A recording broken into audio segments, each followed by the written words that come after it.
18 months.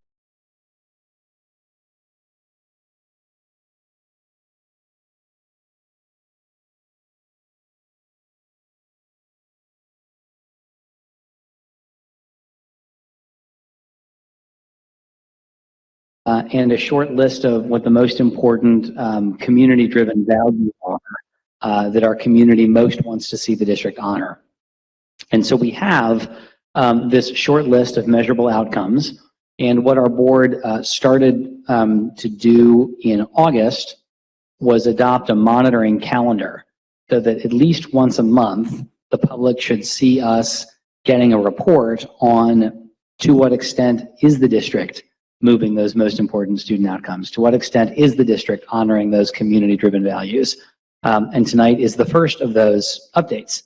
I think this one might be a little bit different because it's providing some baseline data really at the end of last year. And as we get new data from the beginning of the school year, we'll be sharing that with the public as well. The last thing I wanted to add here before we turn it over to our superintendent is that we have on the broadcast one of the coaches who works with our school board, who is Cindy Ellsberg from originally Iowa, and also the Council of Great City Schools. Cindy, do we have you here? I am here. Can you hear me? We can see you, Cindy. I think we're working on the audio here. Give us 1 second. Oh, there you are. That was quick. All right. Thanks, Rob. Cindy, is there anything you want to add before we turn it over to the superintendent? Yeah, I am really happy to be here and am excited for you all to start this process. And I know, Ben, you spoke to the point that this is going to be a little different tonight than what it will look like going forward. But I just wanted to, for the context of the board again, and for those observing, is just that monitoring is an opportunity for the board to understand the extent to which reality matches those goals and guardrails that the board has adopted, those things, those important things that President Lindy talked about. And what we recommend, and this tonight is an opportunity for you all to get started, is thinking about the types of questions that you want to ask to get the most benefit from the conversation that the board will have with the superintendent. And we recommend those questions. We talk about them being smart in their construction so that they're strategic.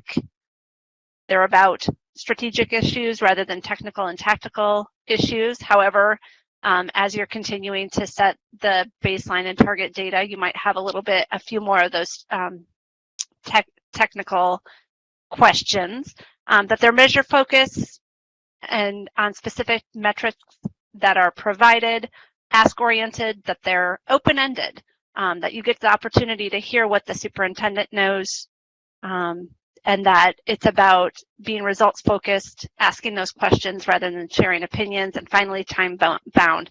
Really getting a look backwards before you look forwards to get crystal clear on what's true for students. So the more of those indicators your questions have, the more effective they're going to be to get the most out of these monitoring conversations. And it'll take practice, and tonight's a great time to start, so I will not keep you from doing that any longer. Thank you very much. Back over to President Lindy. Thank you. Superintendent, we will turn it over to you. Okay. So the monitoring, based on our monitoring calendar, monitoring for tonight is, as Board President shared, is the beginning of our goals and guardrails update. So we opted to start with that one as we're looking at this new process. So we're excited to get started. Next slide, please. So today's update is focused on the guardrails. This is our first time. So today we'll be reviewing each of the 6 guardrails. The next meeting on October the 18th, we'll discuss goal 1, goal 2, and goal 3, and the interim goals, as well as goal 5. This is where we are now in our next monitoring update. That's where we will go on October 18th. Some interim guardrails need baseline data, which will be captured later this school year. So as we think about our guardrails, we know that guardrails were, just like our goals and guardrails were adopted by the board. The interim guardrails are guardrails that are put in place at the administrative level so that it allows us to then monitor in terms of that area. So for many of these, we're looking at them now. As we move into next year, we may look at different interim goals, but this allows us to get our work started. So as we think about each of the guardrails and whether or not we have information available already in terms of baseline, for most of them, the answer for that would be yes.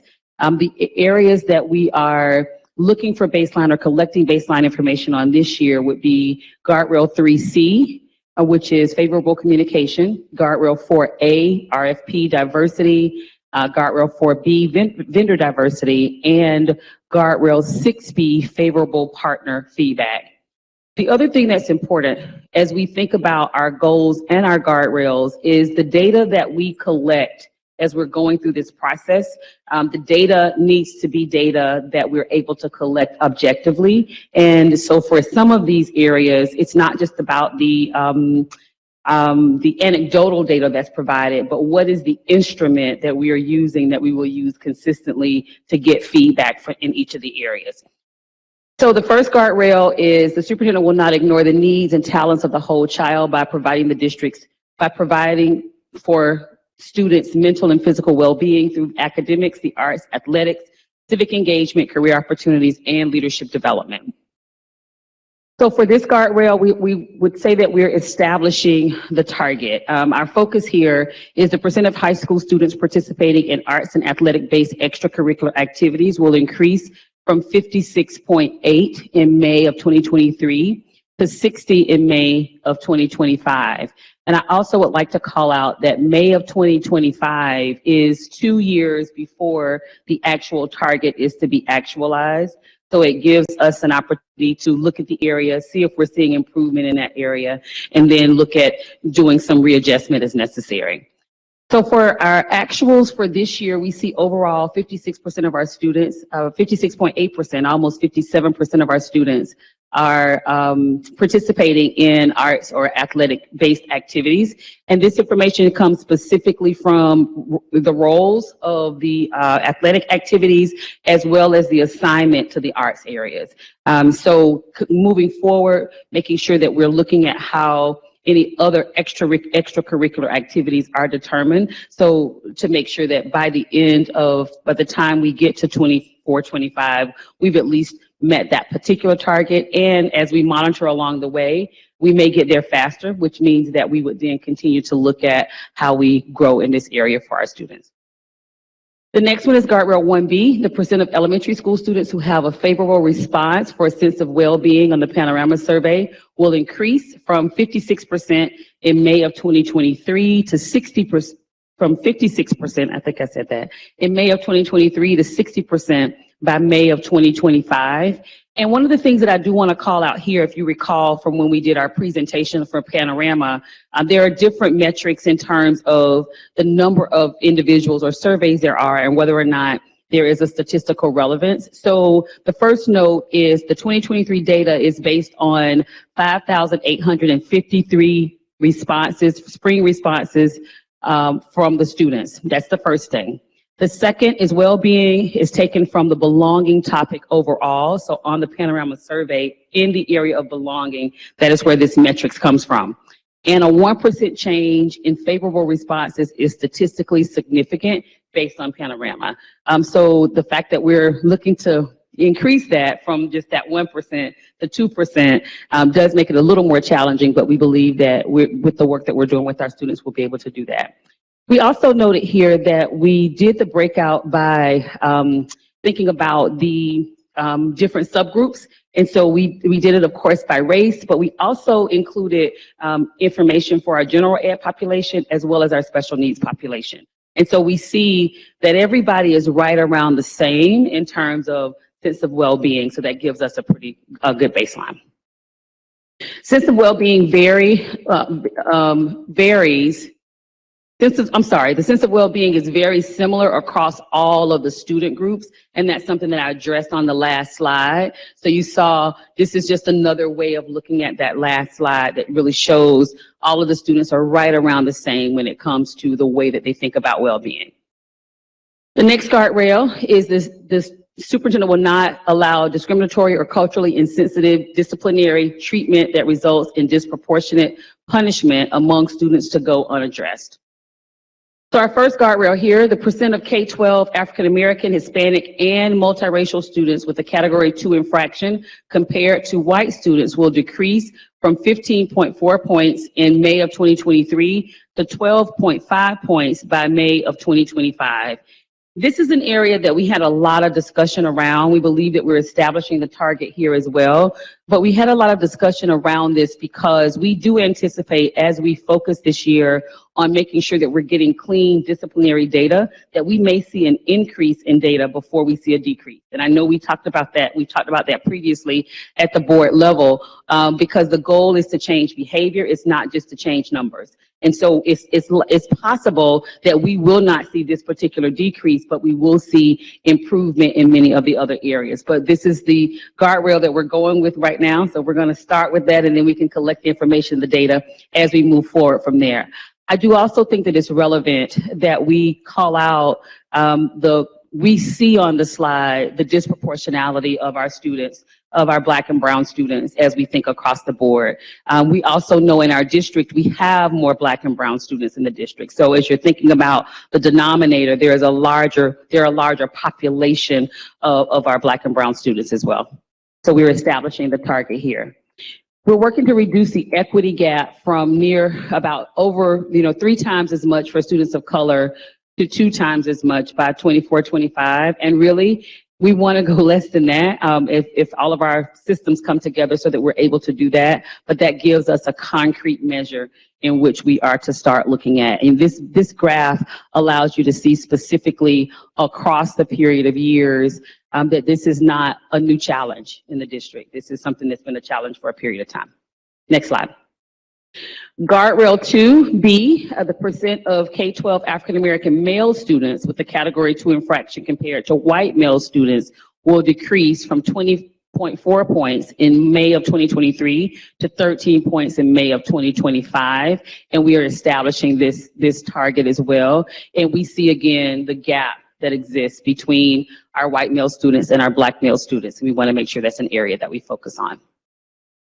We're working to reduce the equity gap across the board, and right now it's 3 times as much. And so to start with and thinking of the first couple of years, if we're able to cut that in half, that's good progress moving forward. It's not where we want to be, but it does give us an opportunity to move the work forward. Guardrail 2C. The percent of students in grades 7 through 12 who have a favorable response for teacher-student relationship on the Panorama Student Survey will increase from 48% in May of 2023 to 52% by May of 2025. I do believe that we have some opportunity there for even greater increase, but I do go back to the statistical difference for Panorama, and with the number of surveys that we have, a 1 percentage point increase is considered statistically significant. This baseline information is based on responses from 3,994 students because that was the population that completed the survey for our 7th through 12th grade students. And again, just another way to look at that, we noticed of relevance, the one thing that we noticed, everybody was almost at 50%, and our special needs population that actually did the survey was slightly higher than 50%. So they were already at 53% in terms of our special needs students that completed the survey as well. Guardrail 3, the superintendent will not allow district communication to be unresponsive or lacking in transparency, community sensitivity, or inconsistent with the expressed values of the district. The first is Guardrail 3A, the percent of parents and caregivers who have a favorable response to school climate on the Panorama survey will increase from 62% in May of 2023 to 66%. So our parents that responded for this year was at the 62%. And the questions that were included here on that survey are listed here so that we're able to see the specific questions that were asked around and how we got to this particular response. This is also an area of establishing the target. Next slide. Just another way to look at the same information, working to improve climate for both parents, caregivers, and staff. So our parent and caregivers, 3A, the percentage started for baseline at 62%. And for staff for 3B, I think I may have skipped 3B, but for staff for 3B, it starts at 52%. If we can go back one slide, we just have 3A. Let's move forward. Next slide. Okay, this is the one for staff. Thank you. The percentage of staff who have a favorable response for school climate will increase from 50% in May of 2023 to 54% in May of 2025. So that started at 50%, and our goal is to get to the 54% by 2025. This is based on 3,495 responses from staff. So again, that 1% would be statistically significant. Next slide. Next, please. Okay, guardrail 5. The superintendent will not ignore district-wide chronic absenteeism at school sites, paying special attention to family involvement. And one of the areas that I will call out as we talk about this, it's not at all where we want to be. And I would definitely concur that there's a lot of work that does need to happen around chronic absenteeism. And I support our President Sellers in really thinking about how we might be able to do that in partnership with the city. This year, we were able to decrease chronic absenteeism by 7%.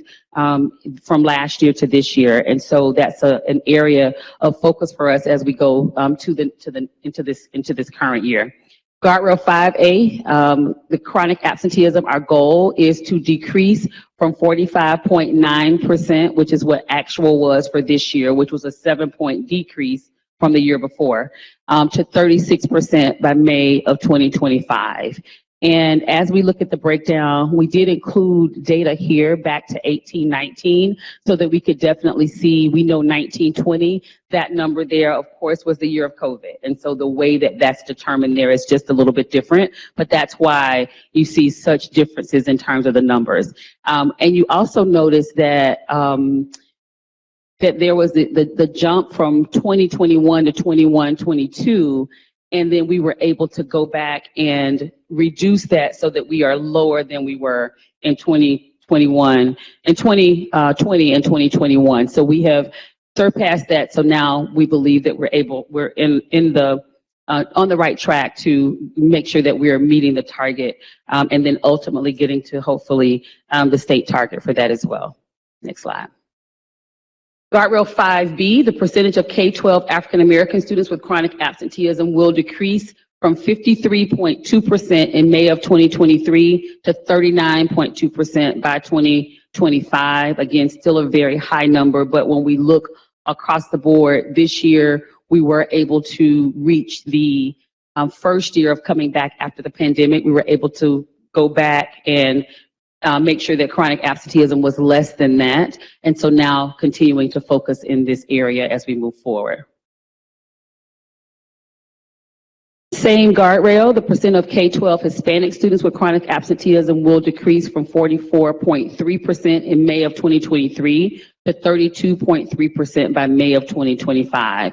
So continuing to focus in the area of chronic absenteeism for our students of color. This particular one is for our Hispanic students, and the same information remains true. We do believe that by 24-25, we will be able to go back to pre-pandemic numbers and then begin to continue to show improvement for that from there. And I shared this ahead of time, but building on the 7-point reduction year over year to get chronic absenteeism down to 30% by 2025. So the 7% was without a lot of intervention. So our hope is that this year we'll be able to decrease that even more as we think about the way that we're looking at interventions for our students. Proposed targets work to reduce equity gaps in chronic absenteeism, and I do believe that the equity gaps were very clear as we looked at the different numbers in terms of the percentage of students that were chronically absent. And guardrail 6 is our last one.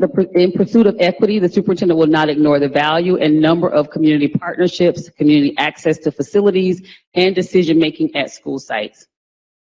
So the first guardrail 6A, the percent of schools with an active LSDMC will increase from 90% in May of 2023 to 100% by May of 2025. And the way that we're identifying active LSDMC is for 2023, 2022, 2023, and prior is based on the LSDMC survey indicating good or exemplary for regularly held meetings. What we're looking at in terms of regularly held meetings is at least 6 meetings. Active LSDMC for this year is based on the same survey measure as before, with the addition of a receipt of at least 6 of the 9 sign-in sheets for the year. So of a 9-month school year, having a meeting at least 6 months would qualify as being considered active. That may be something that we look back at as we think about, how the LSDMCs are working, but that's one of the areas. How the LSDMCs are working to meet that expectation, but that is one of the areas. So with the numbers that we have right now, we do believe that by 24-25, we will meet that target. Right now, we're at 90%. We have a real intensive focus currently on getting the LSDMCs up and running in the schools that don't currently have them up and running. And then we will continue to focus on that progress moving forward. Next steps. So in response to the data and current progress, we will, in the area of improve, we'll continue to do action planning and reflection with the school data teams on the panorama data. Messaging and support around the Promise Center recommendations, updated guidance and checklists, and that's specific to the areas of, as we think about discipline and what that discipline looks like and how we're looking to work through that. Continued training with social workers on chronic absenteeism and expanding that training as well and education as well for families, because we do believe that there is still a lack of information and understanding around what chronic absenteeism is. And if a student is absent at least 10% of the school year, they are considered chronically absent. And training and support for our LSDMCs overall. We do want to make sure we also reconsider the timing of the panorama survey. So we've already adjusted this for the fall window with feedback from our leadership teams at schools, and reporting of arts participation to be more comprehensive. So making sure that we have a method to ensure that all of the activities that students are involved in, even after school, they're getting credit for that as well. And the thing that we want to begin here is to integrate panorama data and actions into the campuses through their one plan. And one plan is the school improvement plan that schools use at their school buildings that is currently underway. So there is a seamless approach to thinking about each of the data sets and how that shows up in school buildings to work with the leadership teams in schools as they're doing follow-up. Continuing to align the implementation of the code of conduct with school leaders. And so we have one of our first alignment sessions that's coming up next week with our assistant principals that are focused on discipline, so that we're really looking at the code, but also spending some time understanding how each person is thinking about the code. And last but not least, intervening on chronic absenteeism through evidence-based support for families. So looking at additional resources and strategies that are evidence-based that will allow us to have a better communication process with families as it relates to overall chronic absenteeism. I think that's our last slide, and I'll open at this time for questions, I believe. Thank you very much, Superintendent. Questions or comments from board members? Our first progress monitoring report or progress baselining report. If I can also add, this is probably the longest one that we will have.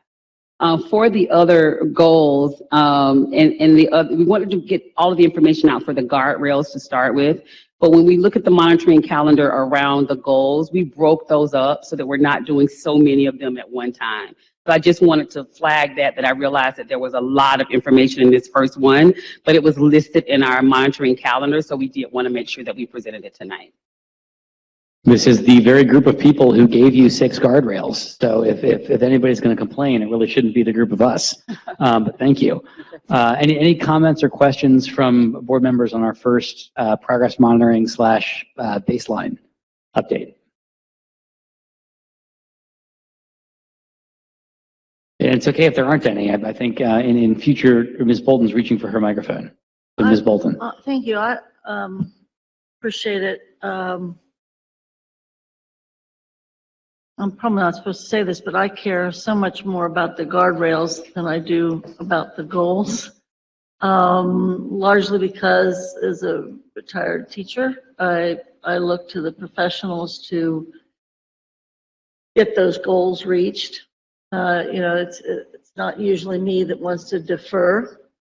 Usually I'm in the weeds and worrying about, but I traditionally don't do that from a standpoint of instruction, because we have an army of professionals to do it. But the guardrail piece, I'm not concerned that that was long. I think the guardrails represent, as you presented it, and as we've tried to communicate, they represent the values of the community. And I appreciate the kind of interim efforts to get to those guardrails, and because I think that's the interim part of the guardrail piece.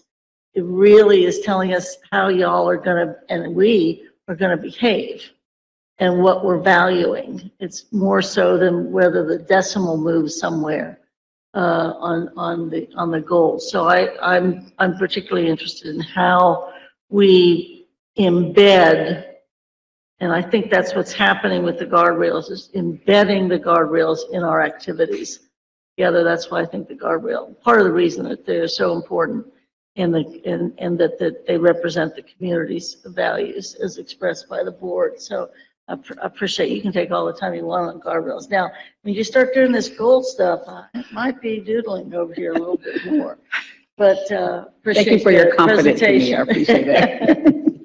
Appreciate the presentation. Thank you, Ms. Bolden. Ms. Jones? Yeah, I wasn't going to comment, but after my colleague's comments, I think I will. And I'm not in disagreement with her about the guardrails being, in my opinion, I don't want to say much more valued because it was developed with the community. And so I appreciate that, and they can see that, and it's here. But I do think the goals are just as important for a couple of reasons. One, I think it helps us to move the needle to where we want to be in terms of student outcome. So I think that that's important. I think also, given what we've been going through with the Council of Great City Schools in terms of what the board's role is, it helps to keep us focused a little more on those things that we identified as priorities.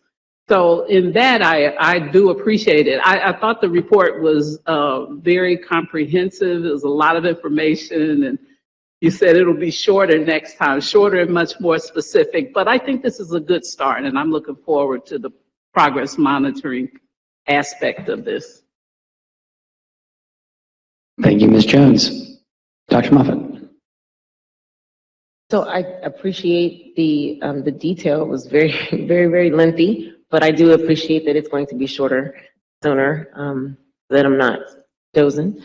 But I do have a question specifically around LSDMCs, because that's one area that I'm particularly interested in. What is the plan to increase?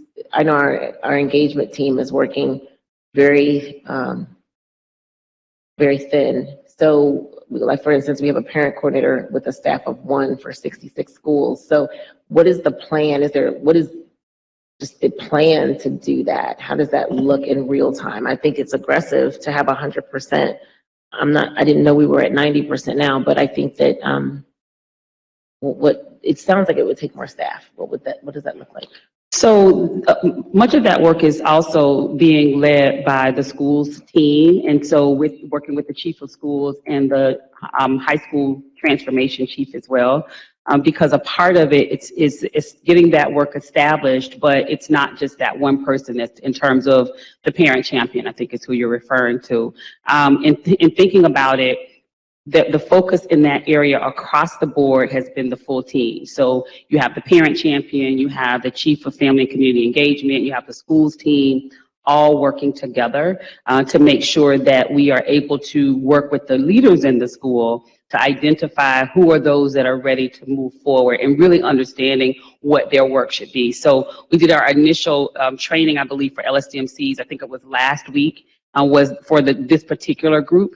And I do believe that we had an increase already in terms of at least identifying someone at the school level to do the leadership for that work. So where we are right now in terms of being able to move forward, I believe that we have what we need to be able to meet that 95% for this year.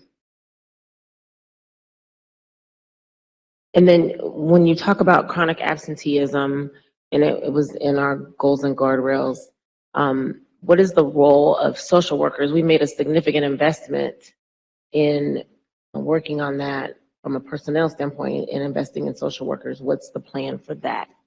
Right. So if we'll go back to the goals and guardrails slide for chronic absenteeism. So the social workers that were currently in the school buildings, really their primary focus was attendance. And so what we've done is looking at the data, we see a larger percentage of concern in our highest needs high schools, which was one of the reasons that we made the recommendation for the attendance social worker inside from the Title I schools to focus in that area.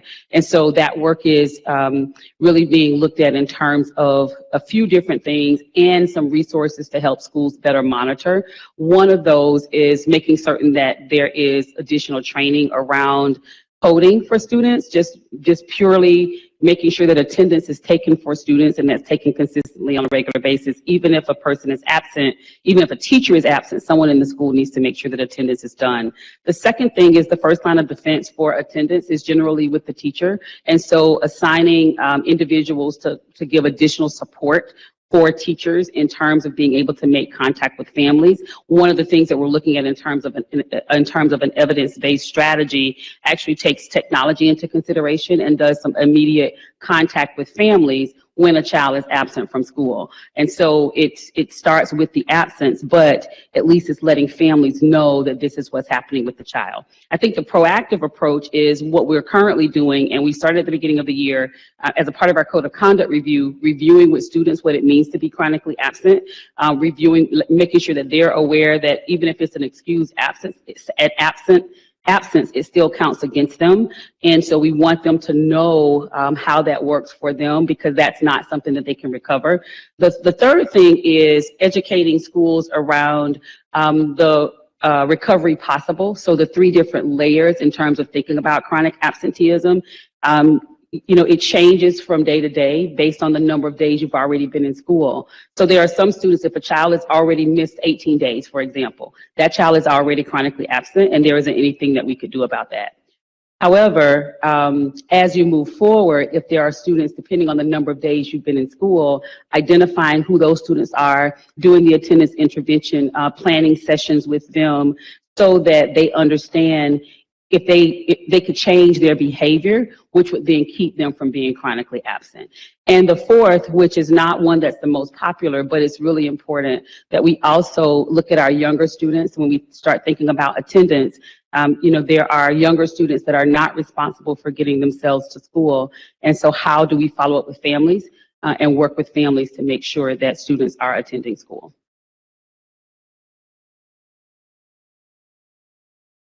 Thank you, Dr. Moffett. Other comments, questions? I think for my part, in the future, I'm looking forward to being able to ask questions like, can you help me understand why we are where we are?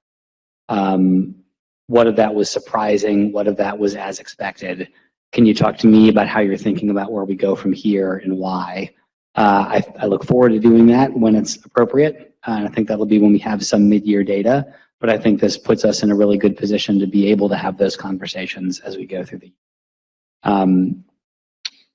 Other comments from board members? And Cindy, too, I think we still have you here for a minute or two. Is there any feedback you'd like to share with us or with the administration as we close out?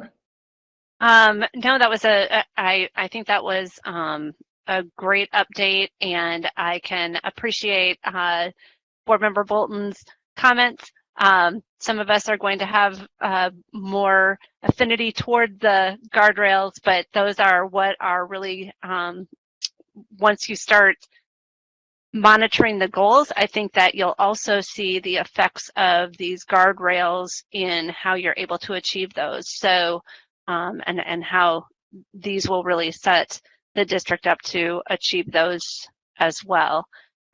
Great job, everyone, and I look forward to future monitoring sessions. Thank you, Cindy. And if there are no other comments here, we'll keep moving with our agenda this evening. I'm not going to say anything about how long this meeting is going to be or is not going to be, because that rarely ends well for me. But we're going to move to our next one, which is a vision, mission, and forecast. Rob, if you're able to bring up the attachment that was on board docs. So people will remember we've been working through an updated vision and mission and a CPS forecast, which we would be adopting for the first time. In the last meeting, people shared some feedback on the last versions that we received from the ALMA advisory group, what board members received last week on Thursday, and what's been posted to board docs should, I think, reflect the conversation we had a week ago. And that should be what people have on the slides. And what I would love to do this evening is just invite any other comments or questions. We might be quite close to these being finished. We might not. And I'd love to hear any feedback that people have. Ms. Jones. Very simple. I like it. Very simple. Thank you. Mrs. Weinberg.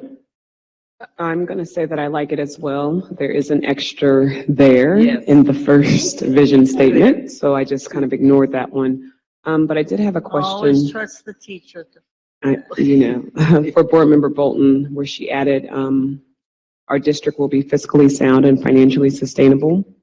Was there anything else that you wanted to bullet point, or is that just the one line, one and done? Mrs. Weinberg, can you say your question one more time? And Yes, while you do, I just wanted to say that the two theirs are absolutely my fault. It's okay. In So I just previous ignored that. I versions, acted there like I might have didn't been see other that. people involved, but this one was absolutely mine. That's fine. And so what I'm stating is that I agree with the vision and the mission, minus the extra there. As I move on to the forecast, I was kind of curious about an addition piece onto it where we decided to go with our district will be fiscally sound and financially sustainable. I didn't know if there was anything else to add or if we wanted to just keep it that simple. Thank you, Mrs. Weinberg. And I didn't receive, I think, anything from you, Ms. Bolton, on other language. If I did and I missed it, I apologize. But please let us know what you think. Because here it comes.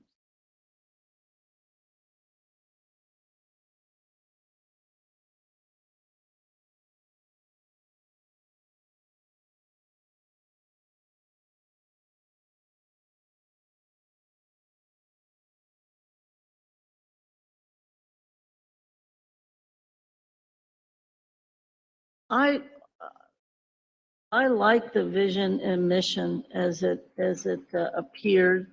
And as I mentioned, I was concerned about the forecast not doing certain things. And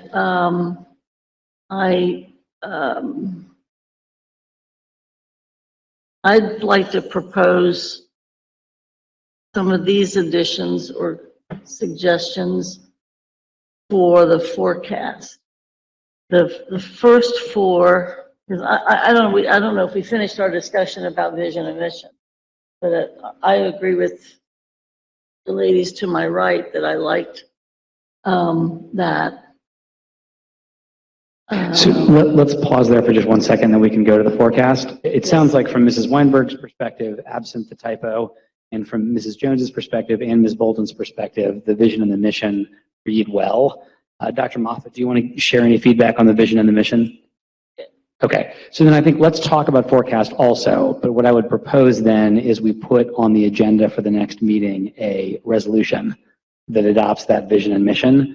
And I also know that our superintendent and her team are eager to start using a new vision and mission as they work with their teams and they get this out there into the universe.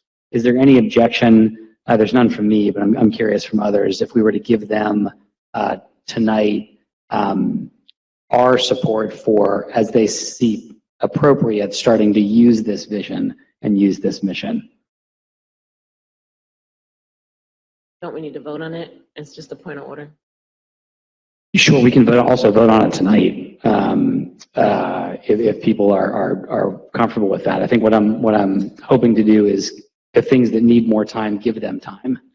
But as there are things that are good to start being used, we were clear with the administration that they can get started on that quickly. Dr. Moffitt? I'm just concerned we're missing 2 board members. We're not missing 1, we're missing 2. And so I would prefer if we waited until we had a fuller complement of board members, because we're also behind on the strategic plan as well. So I just would feel better, but that's just my vote. So, I mean, that's just my opinion. Yep, Ms. Jones? Yeah, I would prefer to just do it as a whole, not approve it tonight. I agree that it should involve all 7 board members. I think we do have a consensus. I mean, people seem to like it, so Almost I mean, unanimity. that makes sense, but if we're gonna have to approve the whole thing anyway. Sure, I and we think what can, we're saying is that we're comfortable with this as written, so we're not asking for any changes to the vision or mission. yeah, and so the board is comfortable with the vision and mission as written, and we will vote on a resolution to formalize that at our next board meeting, which I don't think will be for 2 or 3 weeks until early October. Superintendent, did you want to chime in on anything? I only had just two observations. First, I think one of our board members has already notified everyone that he would also not be at the next board meeting, I don't think. So it won't be a full board meeting, a full board at that meeting. The second is I would like to know where the strategic plan comes into this, because I was under the impression that the strategic plan, the mission and vision, all of that would be one resolution in terms of being able to move forward, and just want to get clarity around that, if that's correct.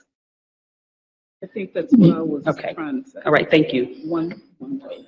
Yeah, so just so I'm clear, we're saying that we would vote on the whole package, not tonight. We would vote on the whole package at our next board meeting. At that board meeting, we still will not have 100% of us here, but we will have 6 of 7 of us here, and that's better than 5 of 7. That's certainly fine with me if it's fine with everybody else. I just want to make sure that that sounds right. Great. Okay, so with that, we'll turn from vision and mission to the forecast. Ms. Bolton. Yes, thank you. The document that I passed out to board members and the superintendent treasurer, and the first 4 items that I've submitted, I tried to incorporate what had been done previously for the forecast. My concerns about the original forecast, it really dealt mostly with the issues of instruction and what have you, and may not have picked up some of the larger issues for which the district is responsible and known. So I tried to build that in, and last time I think we talked about it, didn't mention initially the financial stability or fiscal responsibility or whatever, and I think that some of that's been incorporated into what's on the screen, but I reworded it, not surprisingly, 1 through 4 to try to capture broadly what's up on the screen. But then I added number 5 and 6, and what I added was that the district will be known for its cultural inclusiveness, fiscal responsibility, operational efficiency, innovative teaching and learning, and green sustainability. But those are things the district should be known for.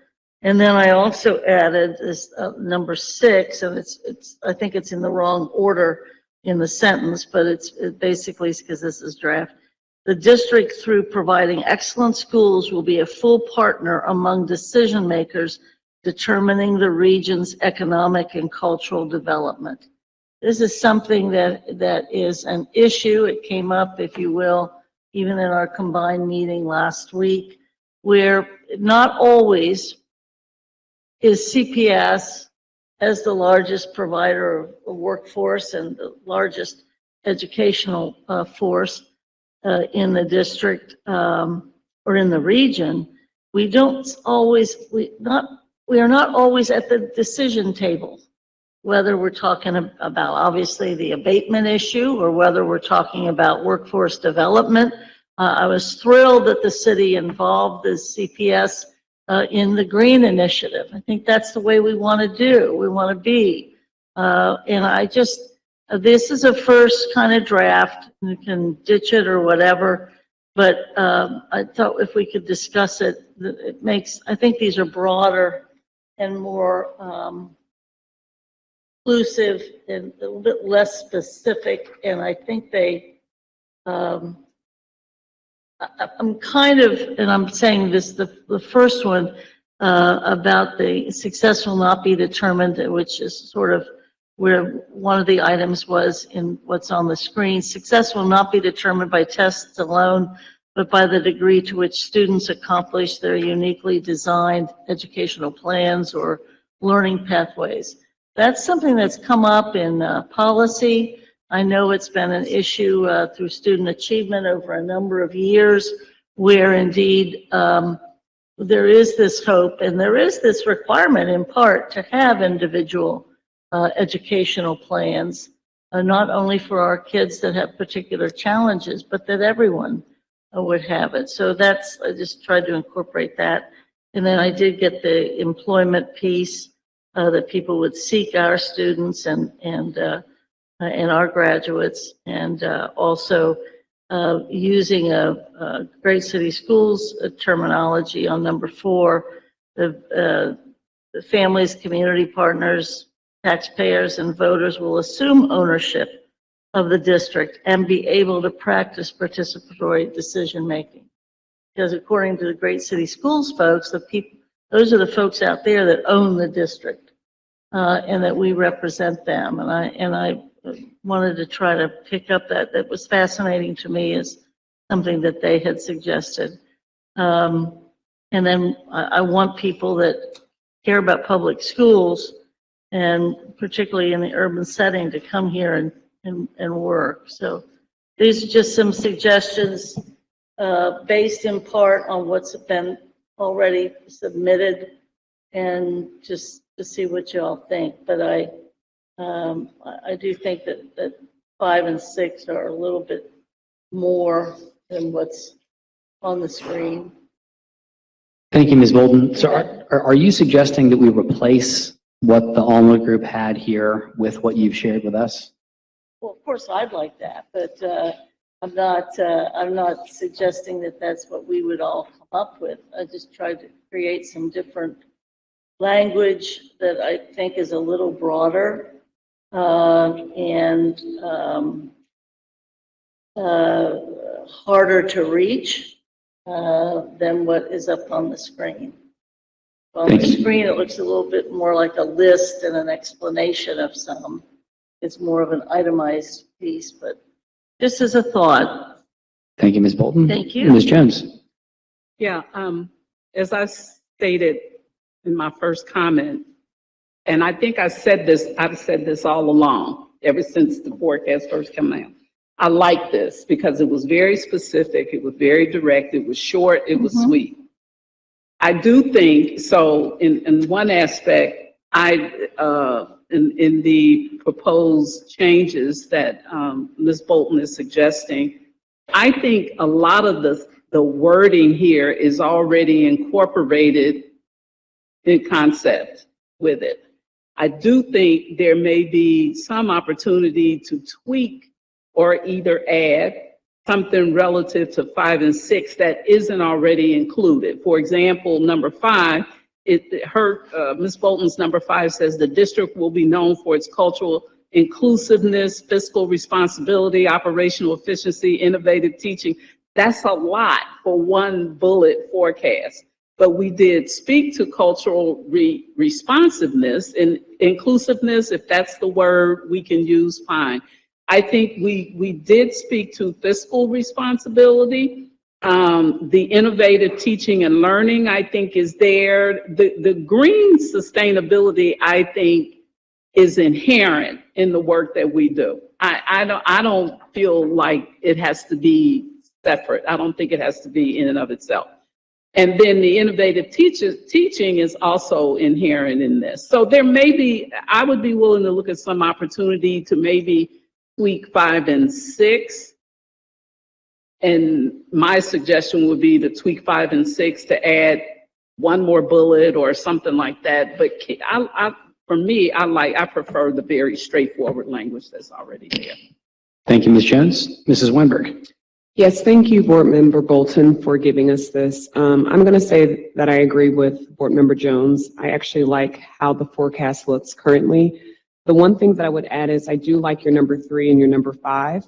So if we did take number 3, your suggestion, and maybe making that into the 2 bullet points, and then with number 5, I do like the addition with the green sustainability, and I do like how that is written, but maybe making that into a bullet point as well. So those are my suggestions. Thank you, Mrs. Weinberg. Dr. Moffat, anything you want to share? Well, I actually like them both, if you want my honest opinion.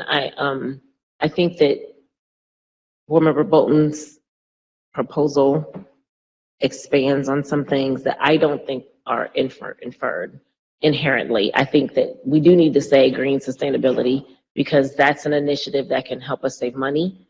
There's a substantial cost savings there. There's substantial partnership opportunities there. And I think with intentionality, we need to say that's what we want. So I don't think we should allow that to just be inferred. I think we should say it out. I also think we should say fiscal responsibility, because that is one of the roles of the board. And it needs to be stated that we want to make sure that that is maintained. I actually really do like number 5. I think innovative teaching can come out, because if we're going to say, or at least allude to educational plans as Board Member Bolton's number 1, that goes to innovative teaching to me and learning, because that's something that I think that part could be inferred. But to just say innovative teaching, I personally think we could take that out. Number 6, I like excellent schools, but in the vision or mission, one of the 2, we said a system of schools. So I think we should continue that language. If we're going to use system of schools, we need to take out excellent here and be consistent. But I do think that when your number 6 says a full partner among decision makers goes to number 4. So I think 4 and 6, where just for the community, your number 4, Board Member Bolton, says family, community partners, taxpayers, and voters will assume ownership of the district and be able to practice participatory decision-making. Your number 6 says the district, through providing excellent schools, will be a full partner among decision makers determining the region's economic and cultural development. I think those 2 sentences can be combined to say families, community partners, taxpayers, and voters will assume ownership of the district and be able to practice participatory decision-making to determine the region's economic and cultural development, or something like that. I think those can be combined. I do think personally we need to spell out what we want. My personal opinion is that things are left to be understood or inferred, and then we have ambiguity where I'm a little frustrated with later on. So I like that partners are identified. I like that the community is spelled out specifically. I think that Council of Great City Schools does a very good job of honing into board members that is who we report to. And we also know that our schools, our district is the communities. So we need to say that. We need to be reminded of that consistently. So I do like that. Number 2, I don't know if I understand it says educators and others committed to the goals of public schools. It's bulky. I don't know if we're trying to say everybody, but not saying everybody. So again, I like that we're with intentionality spelling out who we want, who we're talking about, but I just think we can probably word that a little different. So I do like both of these. I think they speak to what the district is about from a historical perspective, what we've always been about, what we've always been known for, what we want to continue to be known for, our values, and where we want to put in the future, we want to maintain these values. I think that they're good. I don't think it's ready. I think we need to get some wordsmithing by Mike, because he's going to have some dangling participle or something that we need to be added, some comma or semicolon. But I do think that that if we can mesh the 2, they're saying what we need. Thank you, Dr. Moffitt, and thank you, everybody. I think I share the perspective of Ms. Jones, and it sounds like to a large degree, Mrs. Weinberg, in liking what's on here. I also think that the ULMA group, in large part to our request, made sure that they got a lot of input from the community over vision, over mission, over forecast. I was trying to look up the numbers on this. I think they heard from 2,000 people. And I think they had 800 free-form responses where they went through and evaluated for themes. And that's what drove the blue text that's on the screen. I have some I'm not speaking for anybody else other than me, but I have some hesitation about adding things to this that we didn't hear from those 2,000 people or 800 people. And I happen to think this is short, this is tight, and this is good. I share Dr. Moffitt's appreciation for the writing capacity of Mr. Moraski. I'm sad that we're not going to have him in a board meeting with us for over a month. And I think the longer we delay on this, the longer we delay the approval of the strategic plan as a whole. And so I think we just people should, for our next meeting, I think we should do what we talked about a few minutes ago, which is vote on vision and mission, vote on forecast. And if people have different versions that they would like to propose, write them up, share them with the board, share them ahead of time, and we should vote on what we think the right forecast should be at the next board meeting. And we may have to work through that with some, the only way we got to those final goals and final guardrails was pretty heavy on Robert's rules. But we can have people introduce a proposal, we can have people make motions, we can work through that process. Anybody can support any idea that they think is important, and we'll come to a version that reflects the position of the board. So I think what that would mean is, if you would like to submit a version of the forecast to be included with the board meeting materials for the next board meeting, just send that to Pat or to Phyllis, and they can make sure that gets put together. And I think our next board meeting is on October the 9th. And so Pat and Phyllis would probably need those. Phyllis, you're going to throw something in my head if I say this wrong, but I'm thinking by like Wednesday of the week before the board meeting. That would let people post it on Thursday, and then all board members and administrators could see it that Thursday, which is our usual deadline. That would be to Pat and Phyllis by Wednesday, the 4th of October. Any other comments or questions on next steps before we keep going? All right. So we are on resolutions, item H. And I understand Ms. Weinberg will present both the first and the second. All right, up for the first resolution is we have a resolution approving students eligible for subsidy reimbursement in lieu of transportation. And I submit this resolution as written. Thank you, Ms. Weinberg. Is there a second? Second. Thank you, Ms. Jones. Any discussion on the first resolution? Ms. Wagner, would you call the roll, please? Ms. Bolton? Aye. Ms. Jones? Yes. Dr. Moffitt? Yes. Mrs. Weinberg? Yes. President Lindy? Yes. Ms. Weinberg, would you present the second? And the second resolution is a resolution to request a waiver for alcohol use at Hyde Park School by the Hyde Park Parent Teacher Organization. I submit this resolution as written. Thank you, Ms. Weinberg. Is there a second? Second. Thank you, Dr. Moffitt. Any discussion on the alcohol waiver? Ms. Wagner, would you call the vote, please? Bolton? Aye. Ms. Jones? Yes. Dr. Moffitt? Yes. Mrs. Weinberg? Yes. President Lindy? Yes. Okay, we're moving on to our Superintendent of Schools section, item I. Do we have any retirements this evening? President Lindy, we do not have any announcements Whoa. today for retirements. No retirements. All right.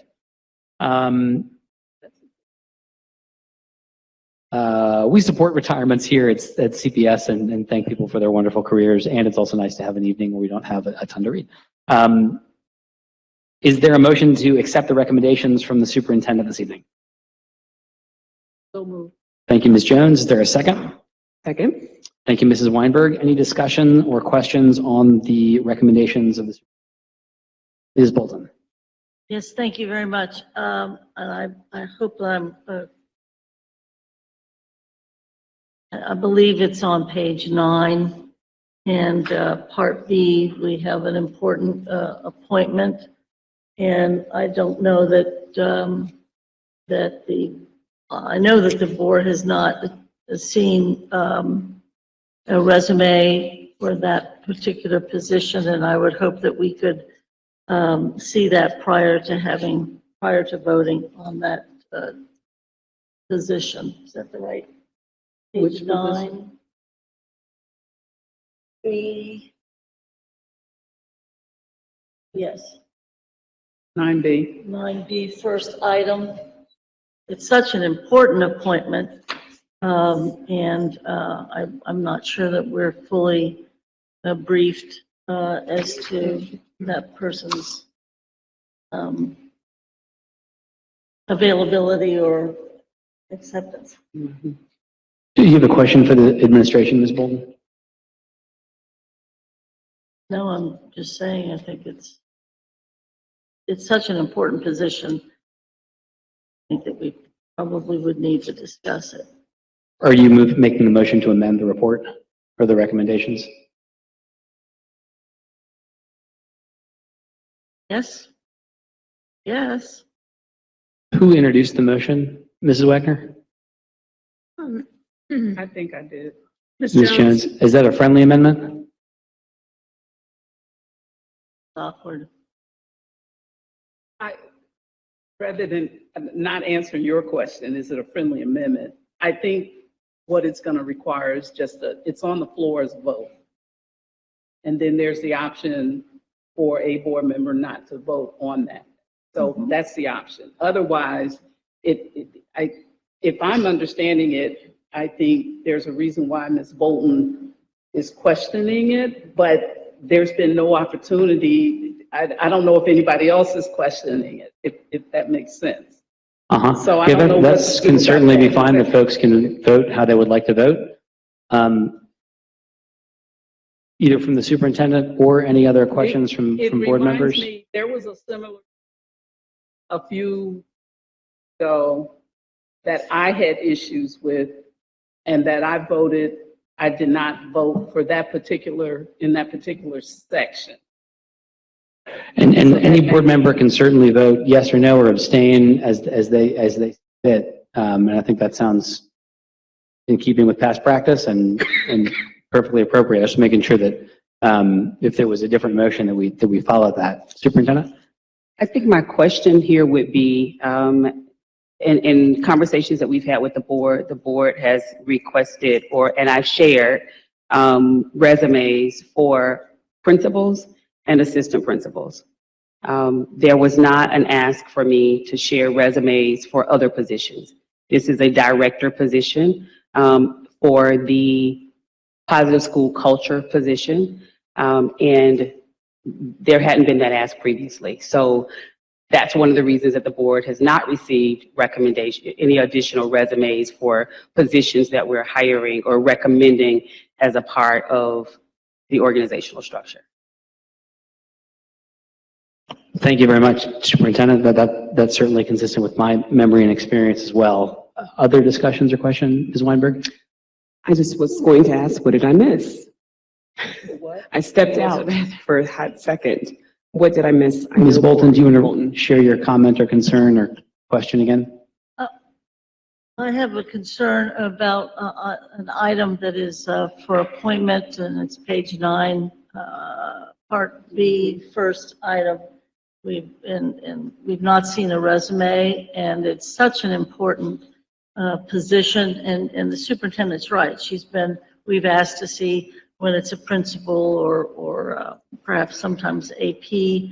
I can think other times when we've on such an important directorship as this is, but that's not under her experience. So I fully appreciate it. I know that in policy we had a discussion about the possibility, and it's in the bylaws and how we word this, for individual members to request that something be pulled, and whether or not that happens in public or whether that happens prior to a meeting. And I know we had some discussion in policy that is that a practice, and should we find a way to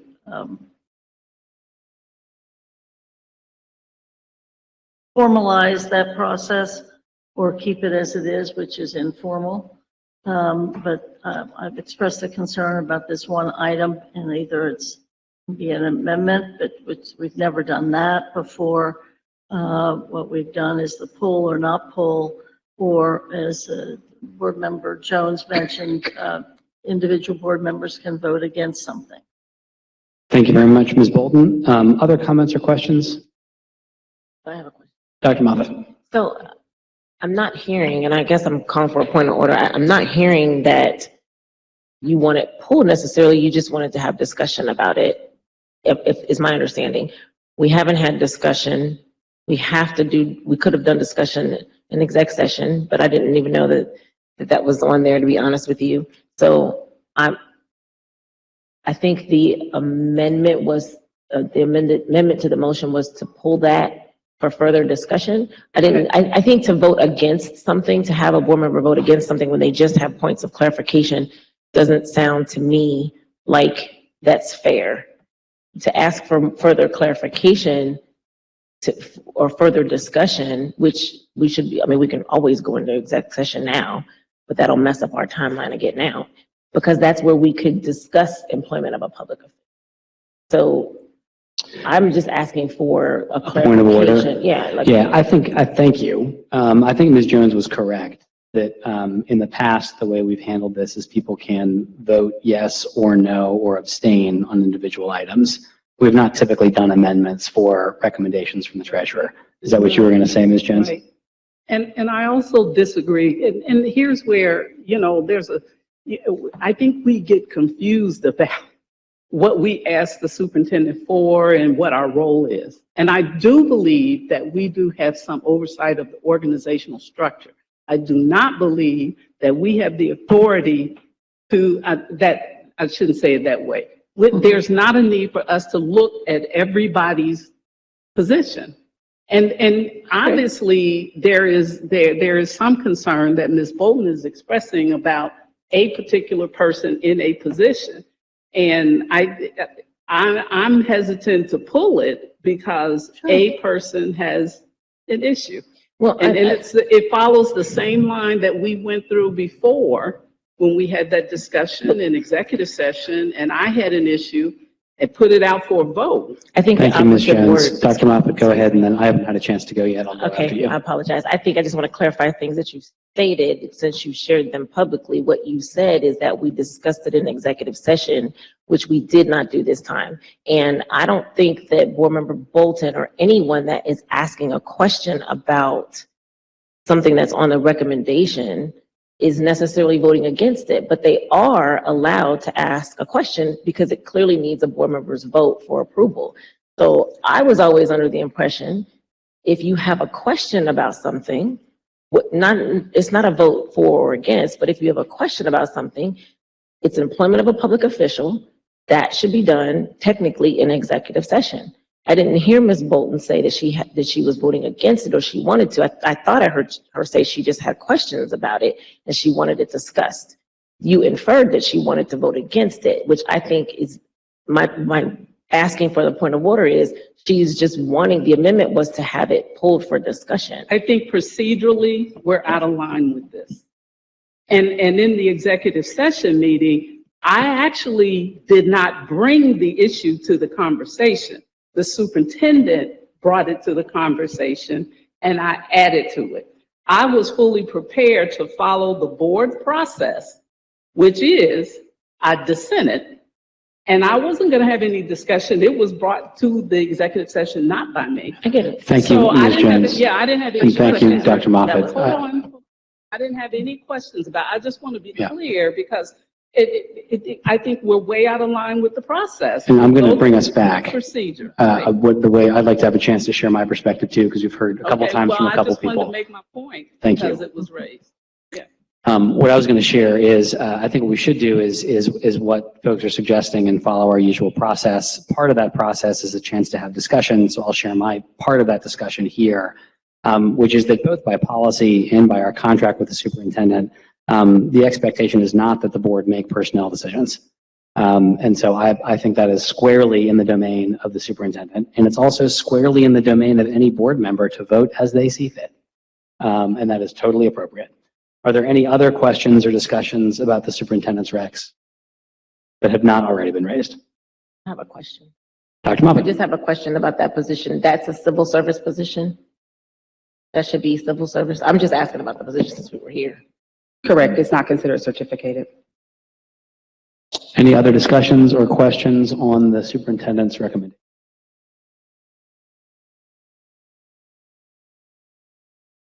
Okay, Ms. Wagner, would you call the vote, please? Ms. Bolton?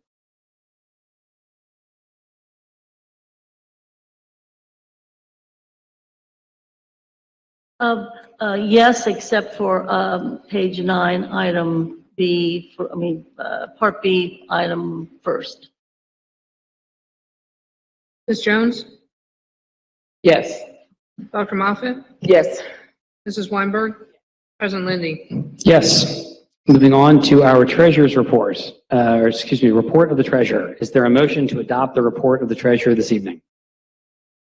So moved. Thank you, Ms. Bolton. Is there a second? Second. Thank you, Mrs. Weinberg. Any discussion on the report of the treasurer? Hearing none. Ms. Wagner, would you call the vote, please? Just wanted to make a comment to the revised report. There was one addition that was added Yep. today. Okay. Ms. Bolton? Aye. Ms. Jones? Yes. Dr. Moffat? Yes, except Mrs. for Weinberg? I'm sorry. yes, except for the lighthouse. Got it.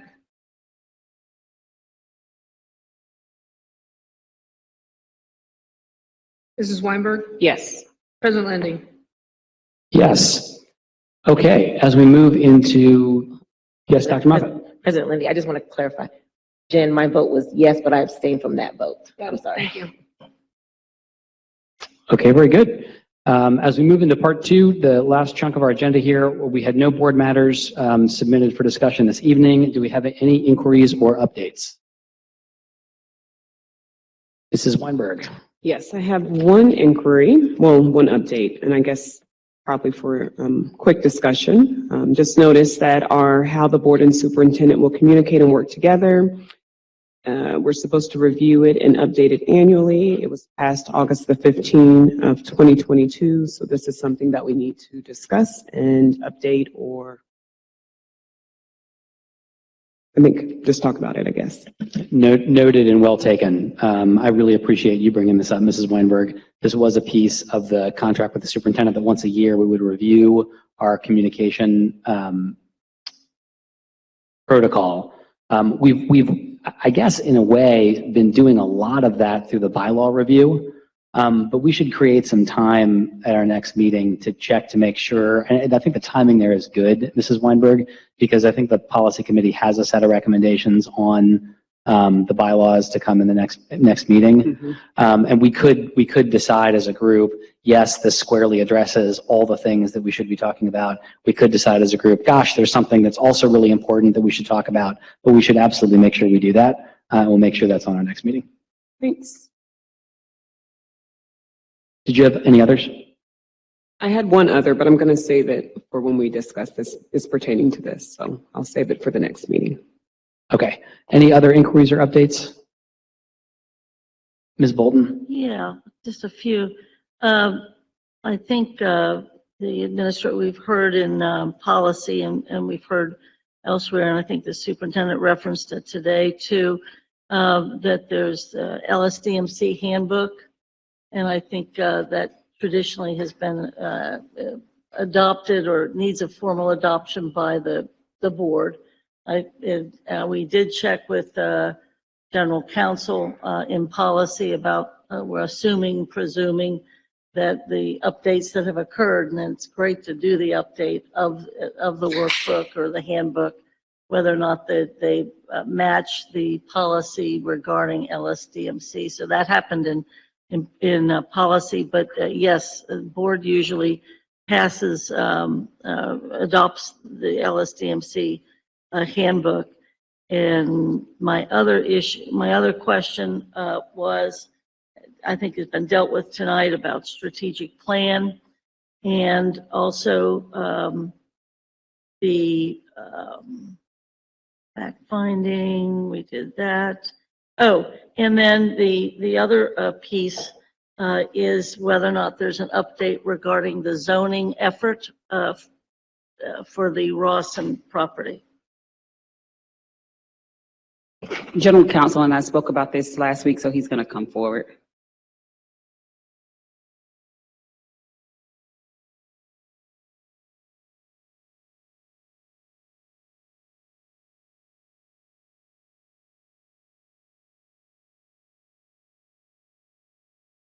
Thanks. Yes, I did meet with Luke Blocher from the CANS LSDMC.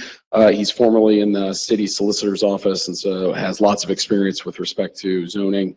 I don't know that there's any need to re-parcel or there was a suggestion at one point that we sort of align those lines. I don't think that's necessary.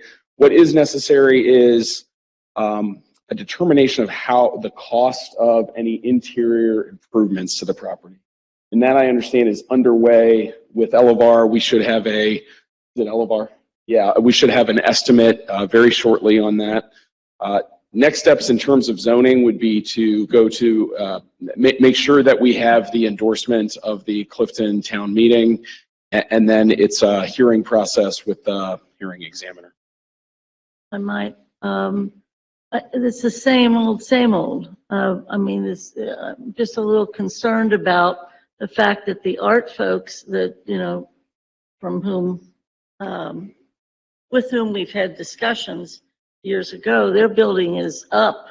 The iron girders or whatever they're called are up, and we're still trying to figure out what to do about Rawson and even moving ahead on zoning. I don't understand what the holdup is. I mean, why aren't we pursuing the zoning? It's not like we're going to be selling Rawson, to my knowledge. And we already went through the Rawson piece regarding the things that the board had put forward rather than the things that the school had proposed. So I'm just anxious about trying to make some movement here, because this is the same thing we heard several months ago and whatever. And we also said we weren't really interested in spending all those millions and millions of dollars that had been mentioned. Perhaps that's going to come up when we do our facilities discussion. But I don't know why we wouldn't be proceeding with zoning. It's just a conditional use permit that we need to be able to use the property the way we want it to. So. Does that look like it's a long legal battle? It does not, but in order to use the property, there are likely some internal improvements that need to be made to the building. Sure. But that's it. That's. Okay. But we have met with. Yeah. And we have some kind of strategy because they apparently had some sort of approach to it. I think strategically, the idea is that, to use it for adult uses, meeting space is probably the least impactful Right. and the easiest to move forward in getting zoning. And I think that's when the board has had public discussion about it. That's where we were with the Rawson piece. It was not that we wanted classrooms in Right. there or any of that kind of stuff. And okay, so just so we're clear where the board was on that. Thank you. Any other inquiries or updates? I have one, but Ms. Walton, go ahead. No, go ahead. So I wanted to share two updates on Cincinnati Preschool Promise, which was a subject of some real discussion at our last board meeting. First, we have started to put together some date options for joint meeting. So that was one of the things that came out of our last meeting, was to get those joint meetings happening again. Pat is not here tonight. She was feeling under the weather, but Pat has started to put together some options, which we'll send out to board members very soon. So I wanted to say thank you to her Please look for dates coming very soon. Wanted to let people know that's moving. Second, I received an email from the board chair of Cincinnati Preschool Promise, which I asked the board staff to forward to everyone last week. And then I also made sure that both the superintendent and the treasurer had a copy of that email. So everybody has received that. It is somewhat lengthy. I'm not sure if everybody's had a chance to read the whole thing yet or not. But there seem to be some very meaningful differences in terms of understanding what the past history is, what our current state is.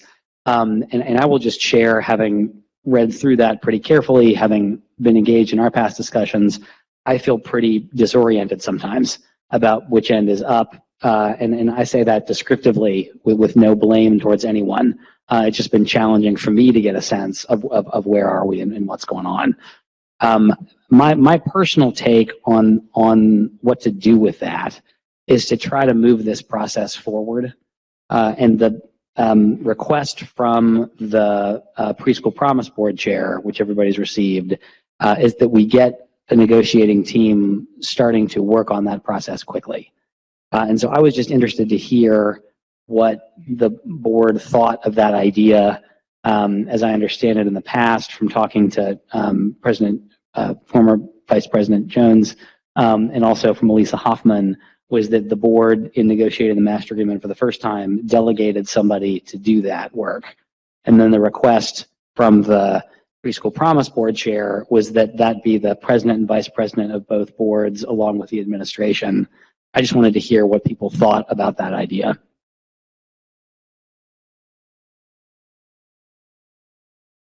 Mrs. Weinberg, followed by Ms. Jones. I would be fine with that. My only question would be, would it only be the president and the vice president? Would other board members be able to attend or listen in for informational purposes of the discussion? I think that's to be determined. You know, I think as I understand it, that smaller group can't make any decisions, and that's why we're going to have the larger group meetings. But what a smaller team could do is start to hammer through what are some of the issues and try to get as close to a shared proposal as possible, and then bring the open questions to the larger group. And I'll just share, you know, this request came from the Cincinnati Preschool Promise Board. I'm not tied to being one of those people. Their suggestion was president and vice president of both boards. I do think it is helpful to have the group be small.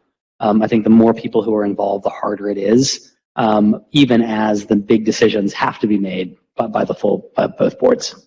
Thank you. And I also read the email as well, and it was long, but it was very confusing. And so definitely, if we can get to some type of clarification piece as soon as possible would be great. Ms. Jones?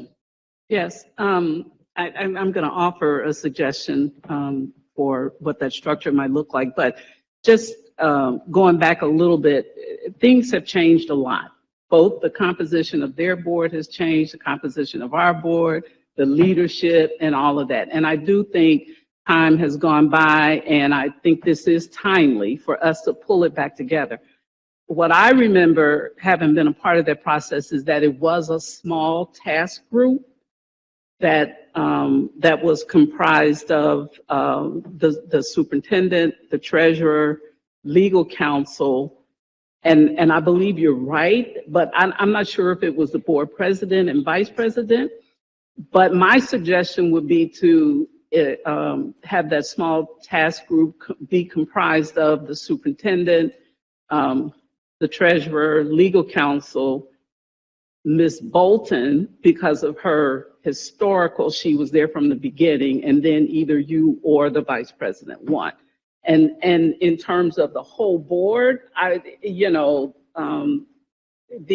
where we would address it would be in the big meeting, the collaborative meeting where everybody's at the table. I wouldn't suggest, when you say, can other people come?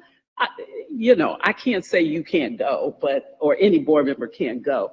But I think in terms of participating, the smaller the number and more core that, get a core group of people to work on it who can then present it to their counterparts at that particular entities. I hope I made sense. Thank you, Ms. Jones. Other comments from other board members? I'm ready to go. Ms. Bolden? Yeah, thank you.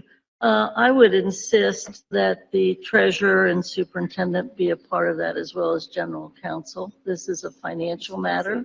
It is not merely an instructional matter.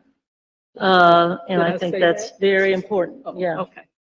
I would insist that those three be our representatives. I don't have any problem with the president and the vice president doing it, representing us.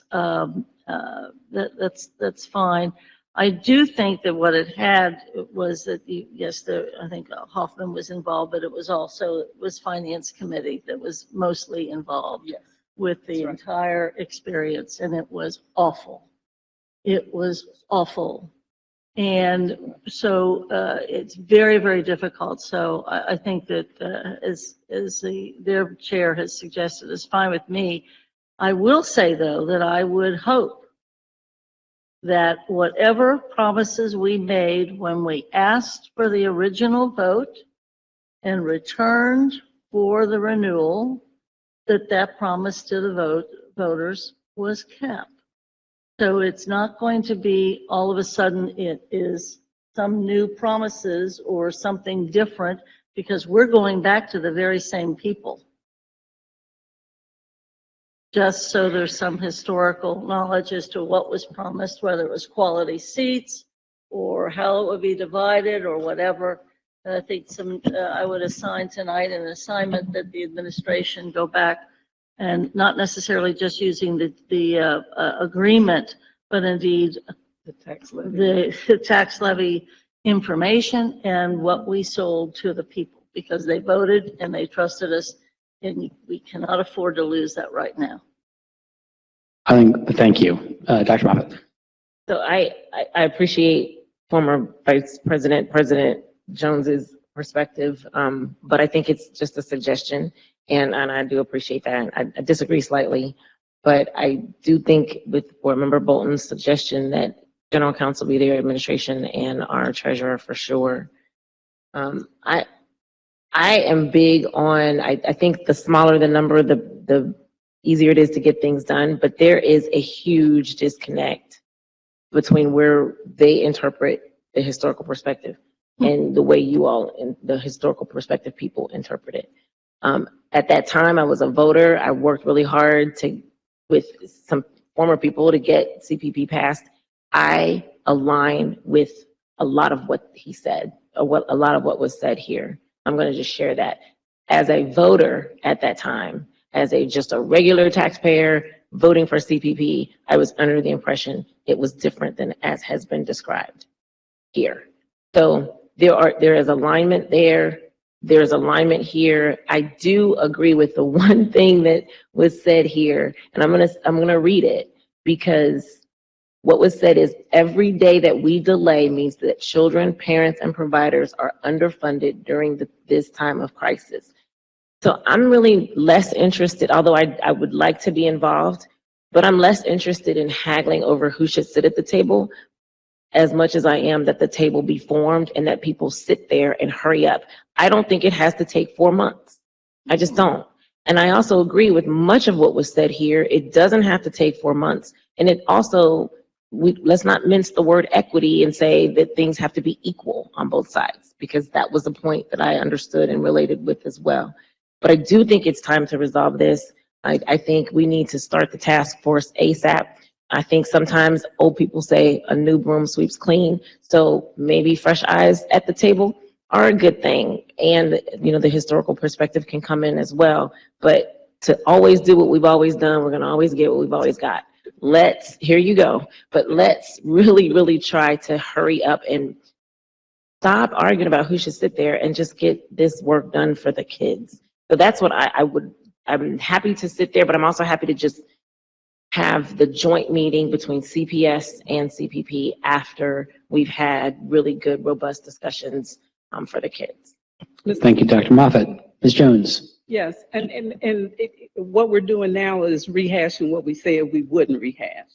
And the reason I offered the perspective of what has happened, because sometimes what happened in the past can work. We just have to do it. And so when I said suggested, and people have heard me say this before, the reason why I suggested the people that I suggested, the superintendent, of course, needs to be there as the leader of the district, the attorney, because of the legal counsel that's needed, the treasurer because of the financing and the relevance to the language of the levy, and one person who has a historical context. And that person is either me or Eve. And I suggested Eve, not only because she was there in the beginning, but she was also the chair of the finance committee. And so I think that it's important to work in small groups, and I do agree that it shouldn't take 4 months at all. But I really think that, and I don't know if Eve is even, if Ms. Bolton is even interested in that. But I do think looking back, and people hear, and I say it all the time, sometimes the things that worked in the past, people get tired of hearing me say that. But some of the things that we did in the past worked well. And we don't always have to change things. I think, and the other thing that I want to make a point of, and then I'll be quiet, I promise. The treasurer gets blamed for everything. And people are seeing this as an issue with our treasurer. And I resent that. I find that very offensive. And I think we need, when she goes to the table, we need to have the supports there to defend the position of the district and the position of the folks who are served by preschool promise. But it has to be representative of the folks who were there to make the decisions and what have you. And I would expect the same thing from CPP. But we can't put our, I would suggest, it doesn't matter to me whether it's the president, vice president, or Ms. Bolton, but I thought Ms. Bolton was a good suggestion because she has the historical context. And so I'll leave it at that. But we cannot put the treasurer in a position where she's the only one with the historical context and then she gets attacked. Yeah. Thank you very much, Ms. Jones. And so I think what I'm hearing is there's a lot of agreement on a lot of different issues. One is we got to get moving fast. Second, we like the idea of there being a smaller group that is doing that with the critical leadership and involvement of 3 people, the superintendent and the treasurer and our general counsel. All of that feels important, and that in parallel, we're going to get the full joint meeting scheduled, but that it would happen. I love the way you said this, Dr. Moffett, that it would happen after that you said it better than I'm going to say it, but just that we get the piece moving so that we can, for all the reasons you said, and then we'll have this other piece in parallel. I think it sounds like there's some mix of perspective on who those folks are. I want to honor the request to just get this moving and not rehash the process and all of that. I do just want it to be clear what's going to happen so we can keep moving. It sounds like there was some support for the request that came through in the letter of president and vice president of both boards. Absent like a majority of, I think I heard that from Mrs. Weinberg, from Dr. Moffett, and from myself. So I think we'll go in that direction, just knowing that Ms. Bolton, I think the point about historical context is important. And maybe we could figure out if there's a meeting that, one or both of us could not attend, we could make sure that we include you also. I'm not interested because trying to hold the line on this has had people on CPP calling me like, what kind of axe do I have to grind? And I'm one person sitting at this table besides the treasurer who actually was there at the very beginning of forming this. And I have no axe to grind. So I think I would be an impediment. So I'm not worrying, I'm not interested in that. But I do want to add one thing that you meant to what you said. I think we must look at what we promised.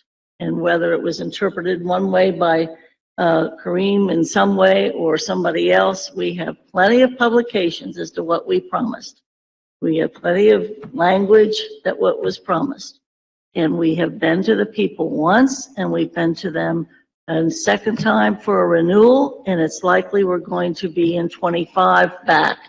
I'm just saying, make sure that what we promised the folks is what we are still negotiating. Thank you, Ms. Bolton. So we will carry that forward. Thank you. I think any other inquiries or updates this evening? Dr. Moffat. Do you know around when we would begin this process? When we talked about it, what's a tentative start date? I think as soon as possible. So I can update through our board office when that meeting lands. But I mean, I'm happy to meet as early as this week, Okay. pending availability of the other important people. My schedule may have more flexibility than yours, but I think it's as soon as we can get it moving. And I'm happy to come back with an update. Thank you. Yeah.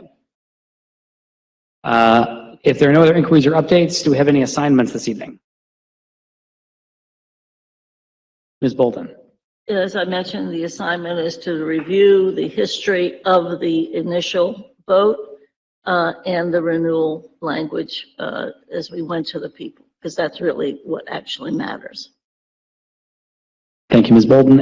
I don't hear any dissent, but just checking. Any concerns on that? Assignment? Any other assignments? No assignments. Any kudos? Having no other business before us, I declare our meeting adjourned.